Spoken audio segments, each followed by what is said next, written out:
갖고 계십니까? 다 없어져 버렸나 봐요.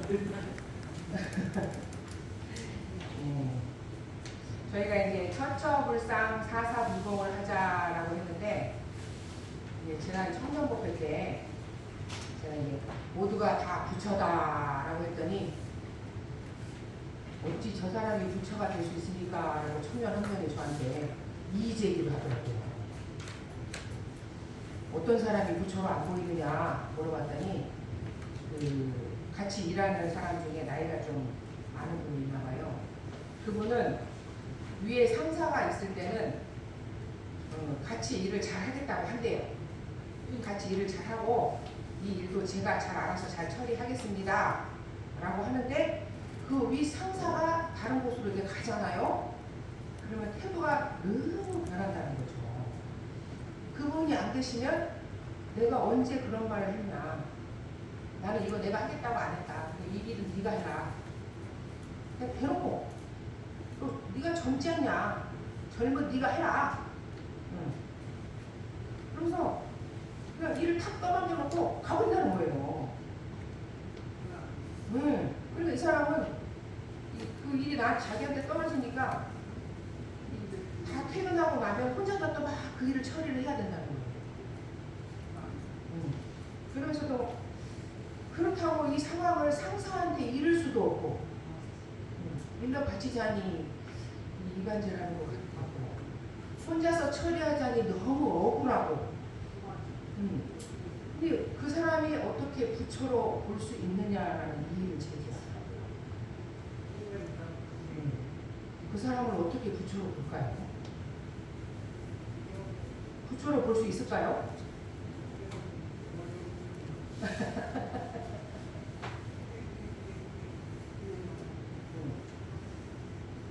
그렇게 얘기하는데 제가 그래도 그 사람을 부처로 봐야 된다 이 말을 해줘야 되는데 참 어렵더라고요. 그리고 어제 단장중앙 모여서 공부를 하는데 정공홍 교수님이 정말 꼴보기 어려운 사람을 부처로 봤던 얘기를 해주시더라고요. 그다음 오래 다니신 분은 좀 다르긴 다르구나 제가 이렇게 느꼈는데요. 이 직장을 다니는데 들어오신 지 얼마 되지 않으신 분이, 좀 젊으신 분이 그냥 온갖 곳에 간섭을 하고 다니신다는 거예요.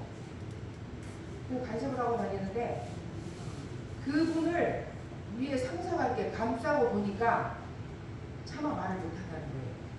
근데 간섭을 하는 것을 하지 말라고 하면 시비가 돼서 싸움이 일어나대요. 그러니까 싸우기 싫으니까 아무도 대꾸를 안 하고 그냥 피해 다니든지 어쩌든지 하는데, 우리 정공원 교수님은 이 마음의 표준이 딱 세우신 거죠. 어차피 할 일이고 뒤에 하나 앞에 하나 어차피 할 일 같으면 이 사람이 먼저 간섭한 일을 앞에 해도 상관이 없더라는 거죠. 그러니까 먼저 하자는 일은 먼저 해준다는 거예요. 먼저 해주고, 이 사람이 왜 이렇게 간섭을 하고 자꾸 하자고 하나 하고 봤더니 본인이 좀 편하려고, 내가 조금 더 편하려고 하더라는 거죠. 보세요. 누군가가 내가 좀 편하려고 하면 상대방은 어때요? 조금 더 힘들어야 돼요. 내가 좀 편하려고 하면 누군가를 조금 더 힘들어야 되고 불편해야 된다는 거죠. 그럴 것 같으면 내가 조금 힘들고 좀 불편하고 말지, 그런 생각이 들더라는 거예요. 그래서 그냥 그렇게 했대요. 그렇게 하니까 사람들이 어때요? 정공원님을 처음에는 쉽게 알고 좀 나쁘게 알고 있었어요. 그런데 그렇게 쉽게 알고 자꾸 들어주고 하다 보니까, 계속해서 이렇게 들어주다 보니까 어떻게 돼요? 나중에는 상대방도 그걸 알더라는 거죠. 상대방도 내가 그냥 들어주는 게 아니고 잘 참아가면서 마음을 돌려가면서 들어준다는 사실을 알더라는 거죠. 그래서 잘 참아가면서 들어준다는 것은 결국은 뭐냐? 인격이라고 합니다. 인격, 나중에 그것이. 사람의 격이 달라진다는 거죠. 근데 정보원님이 대종사님께서 가르쳐준 마음 공부와 법문의 대조에 가면서 이거를 참으니까 여기가 좀 덜 아팠어요 그러시더라고요. 무작정 참으면 여기가 아파요.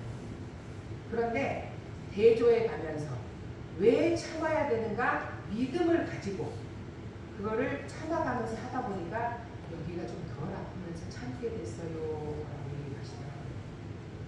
그러다 보니까 인격이라는 것이 쌓아지잖아요. 사람들이 격이 달라지잖아요. 나중에는요 저를 함부로 대하지 않아요 그렇게 표현하시더라고요. 감히 건들지 못하는 그런 한 단계 올라가 버린 격이 달라진 단계까지도 가져가는 거죠. 두 가지 얘기를 제가 들으면서 처처불상이라는 것은요 천지만물 허공법계가 다 부처라고 했잖아요. 이 부처가요 없어서는 살 수 없는 근본 은혜예요. 근본 은혜. 이 청년한테 천지 부모 동포 법률이 없어서는 살 수 없는 은혜라고 하셨다. 이 동포가 없어서는 살 수 없다라고 한다면은 그분이 부처냐 아니냐라고 물어봤습니다. 동포는요 사실 쉽게 생각할 수가 없어요. 근데 동포가 없이는요 제가요 이 마이크 하나도 사용할 수가 없고요. 이 단상 하나도 사용할 수가 없어요. 동포가 없이는. 동포의 공급이 없이는요 물 한 잔도 마실 수가 없더라고요. 그렇게 생각했을 때 이 동포가 은혜냐 아니냐 이렇게 물어봤을 때 아직은 제가 다 알지는 못하지만 그 사람이 부처로 보였을 때 저는 정말 깨달은 사람이 된 것 같아요 라는 표현이죠. 아직은 아니다라고 하더라고요. 그리고 죄 주고 복 주는 권능이 누구에게 있어요? 나에게 죄 주고 복 주는 권능이 누구에게 있어요? 상대방에게도 있지만 나에게도 있어요. 나도 상대방에게 죄 주고 복 주는 권능이 있어요. 그럼 나도 부처예요? 아니에요? 나도 부처예요. 나도 부처이기에 부처님 마음으로 참아야 되고 부처님 마음으로 이해해야 되고 부처님 마음을 써야 되는 거죠. 그리고 나에게도 불공을 해야 돼요. 그래서 상대방에게 죄를 줄 것인가 복을 줄 것인가 결정을 해야 돼요. 그랬을 때 상대방이 나에게 억울함을 줄 때 참을 것인가 갚을 것인가 권능을 부릴 수도 있다는 것이죠. 그거를 잘 생각을 했을 때 처처불상이 된다는 것이죠. 이 경식교도가 있었어요. 이 경식교도는 20대 때 초반에 입교를 해가지고 서울교당을 다니고 있었어요. 그때 이제 서울교당은 일제 통치 시대에 서울교당이 건립이 됐는데요. 일제시대 때 그 일본이 조선의 정신을 말살하기 위해서 경복궁을 훼손하게 되죠. 그때 육문당과 육무당을 훼손을 시켜가지고 그 일본인의 전몰 장병 천도를 위해서 용광사란 절로 만들어 놓은 곳을 이제 폐망을 해가지고 가면서 그곳을 서울교당 자리로 만든 거예요. 희사를 해가지고 서울교당이 그 터를 희사를 받아서 몽골교 서울교당 자리를 만들어 놓고 가니까 어떻게 되겠어요? 그 잔재가 그대로 남아있는 거예요. 그래서 대각전 뒤에는 이제 불상들이 막 남아있고 그 남쪽 담장 옆에는 석조 지장보살이 서 있었어요. 어느 날 총부에서 서울교당 동으로 이 완철 교무님이 서울교당에 이렇게 가니까 이 경식교도가 이제 지장보살이 서 있는 걸 보고 이게 좀 비꼬지요. 교무님을 보고, 교무님 등산불 신앙을 이론상 신앙으로 돌린다는 어불교에서 왜 불상을 모십니까? 이렇게 비꼬죠. 그러니까 이완철 교무님이 너는 저것이 돌멩이로 보이냐, 보살로 보이냐, 아니면 미술품으로 보이냐? 이렇게 물어봐요. 이 청년이 가만히 생각을 해요. 그 말을 듣고 할 말도 있고 뭐라고 대답했을 것 같아요? 참 똑똑한 청년이에요. 아, 알겠습니다. 보살로 보이면 예배를 하고 미술품으로 보이면 감상을 하고 돌멩이로 보이면 치우겠습니다. 그렇게 해서 만들어진 게 서울교다.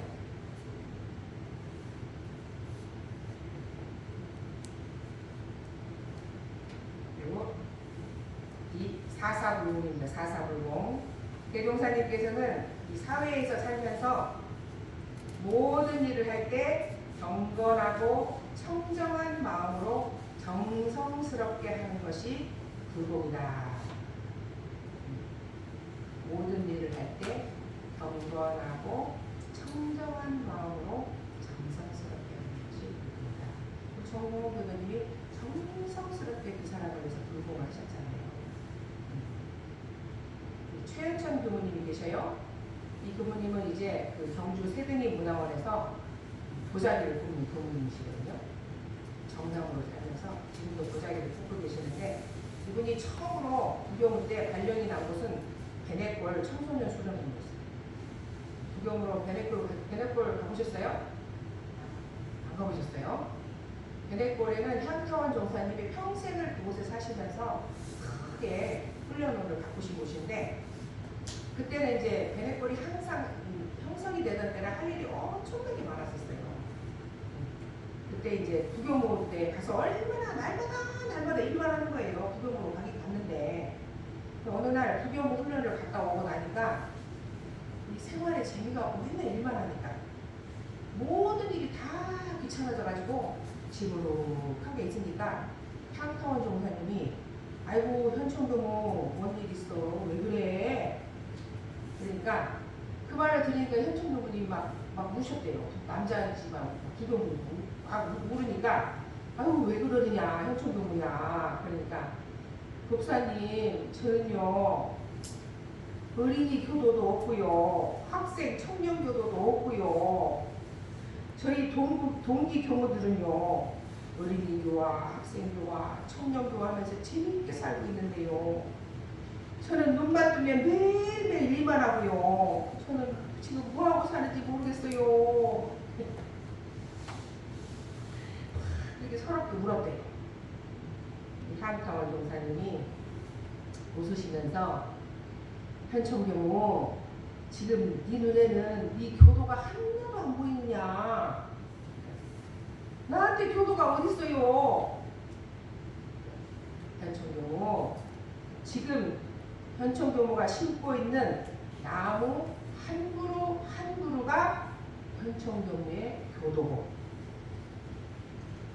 꽃송이 한 송이 한 송이 바위 하나하나 훈련원에 있는 모든 것이 현충교무 교도야.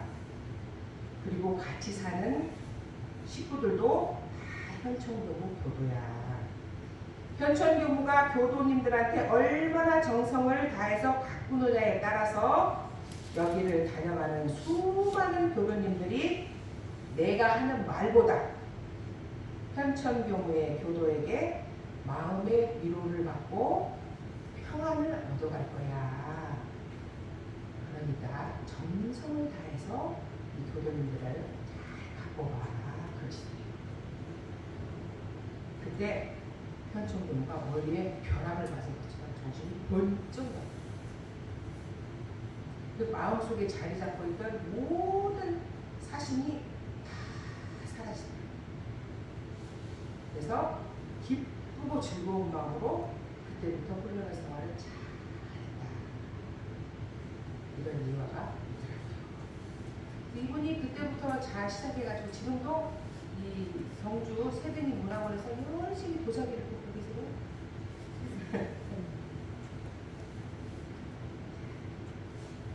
오늘 단원님들하고 재밌게 회화를 하십시오.